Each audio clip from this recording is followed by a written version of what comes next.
है, क्या खासियत? देखिए, भगवान राम के चरणों में जब भी कोई वस्तु या भाव अर्पण किया जाता है तो उससे पहले भगवान राम ने हनुमान जी को आशीर्वाद दिया था कि मुझसे पहले आपकी पूजा होगी।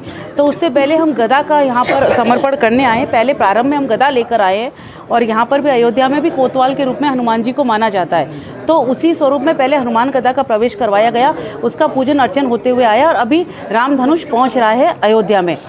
1100 किलो का रामधनुष है और 1600 किलो का हनुमान गदा हम अर्पण करने आए हैं। शिरोई शिवगंज की जनता के द्वारा पूरे भाव के साथ में ये तैयार किया गया है। सबका अपना अपना सहयोग इसमें रहा है और ये बहुत ही सौंदर्य के साथ में एक पूरी यात्रा एक उत्साह और उल्लास के साथ में आगे बढ़ी। और आज गंगा दशहरे के दिन निर्जला एकादशी के पावन दिन पर हमने इन दोनों वस्तुओं का, जो कि निर्जीव है लेकिन भगवान प्रभु श्री राम के चरणों में पहुँचते ही सजीवता का रूप इन्होंने धारण कर लिया है। हम लोगों का सौभाग्य है कि राजस्थान से पहले से बहुत सारी सेवाएं राजस्थान की यहाँ पर प्रभु श्री राम चरणों में पहले से अर्पित है, चाहे वो कारीगरी के रूप में हो, चाहे पत्थर के रूप में हो या अन्य किन्हीं वस्तुओं के रूप में हो। लेकिन उसमें से एक ये सबसे सौंदर्य और सबसे अच्छी बात ये रही है कि हमारा जो भगवान राम का धनुष है वो बहुत ही विशालकाय और गदा जो हनुमान जी की बहुत विशालकाय है। 1100 किलो का रामधनुष और 1600 किलो की हनुमान गदा, और ये दोनों विश्व स्तर पर स्थापित होगी दर्शन के रूप में।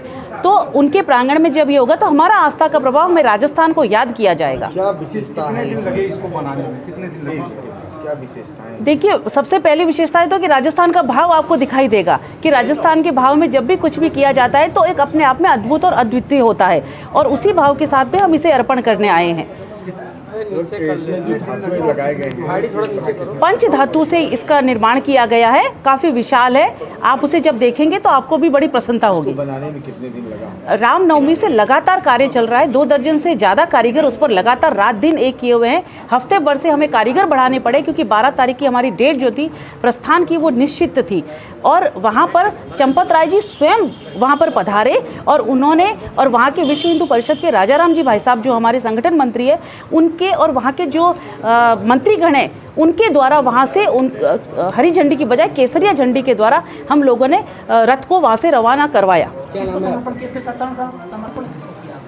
यहाँ पर हमने सत्येंद्र जी महाराज जो हमारे यहाँ के मुख्य पुजारी जी हैं उनके सामने हम दोनों जो हम लोगों जो भेंट लेकर आए हैं वो उनके यहाँ पर इनके समर्पण में हम रख कर जा रहे हैं। दोनों भेंट किया गया। धनुष अभी पहुँच रहा है। हम इस पूरी रामरथ यात्रा में बहुत सी चुनौतियाँ आई, इतनी सारी चुनौतियों को पार करते हुए, लेकिन भगवान प्रभु राम की इतनी कृपा रही।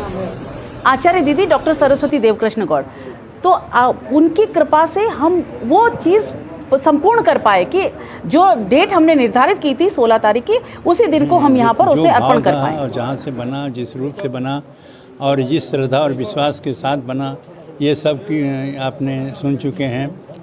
और ये राजस्थान में बना, राजस्थान से चल करके अयोध्या पहुँच गया है, कुछ गदा पहुँच गया है, धनुष बाण पहुँचने वाला है, जिसको हमारे माध्यम से रामलला को समर्पित किया जाएगा और रामलला के ही दरबार में उसका स्थापना होगी। जिस प्रकार से दर्शन रामलला की होगा उसी प्रकार का दर्शन धनुष बाण का और गदा की दर्शन होगी। ये गदा अद्भुत हैं क्योंकि 5 धातुओं के बने हुए हैं। एक एक धातु बहुत अमूल्य होते हैं। 5 धातुओं से बन करके बने हैं, वो अपने आप में अद्भुत हैं और विलक्षण हैं। इसलिए इस प्रकार के भाव और जो दर्शाते हैं रामलला के प्रति, वह भी अपने आप में अद्भुत और विलक्षण है। क्योंकि रामलला के प्रति कैसी श्रद्धा की, और इतने लोगों के और कितने दिनों के बाद बन करके तैयार हुआ और वहाँ से ये राजस्थान से चल के और अयोध्या में पहुँचा। तो ये महत्वपूर्ण है और बहुत ही सराहनीय है और ये अस्थायी रूप से यहाँ स्थापित रहेगा। जो लोग रामलला का दर्शन करेंगे और साथ साथ जब धनुष बाण के दर्शन करेंगे और गदा का दर्शन करेंगे तो उनको याद आएगा कि यह कहाँ से है, तो यह राजस्थान के है। तो राजस्थान का और अयोध्या का एक शाश्वत संबंध बनेगा।